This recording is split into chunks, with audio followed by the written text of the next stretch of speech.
Oo nga. Ay na. Okay na gusto batiin? Gusto mo din? Marami po. Gusto ko pong batiin yung nag-makeup sa akin, si Tita Ness. Tapos, yung single ladies. Yung pinanguna ng mama ko, yung very supportive sa akin sa kuya ko at nanonood.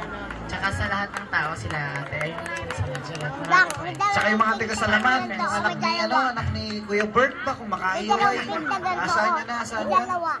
Matindi. Ang dami mong mga supporter, no? Okay, wala na siyang bubunutin kasi. Wala na, ito na. Ito yung last and final question. Hindi na.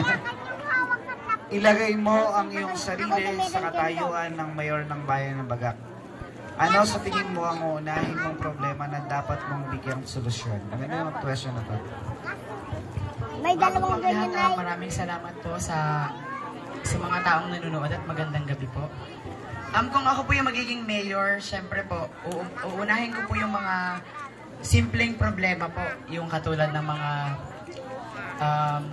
yung mga sirang daan, tapos yung mga ilaw sa mga madidilim na lugar, mga kalsada. Kasi, syempre, doon po nag-start, sa simpleng bagay po na yun, doon po nag-start, di ba?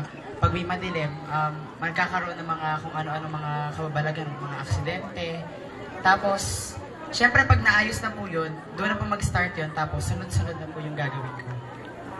Thank you, contestant number 17. Ayan, lahat po ng contestant, tinatawagan po.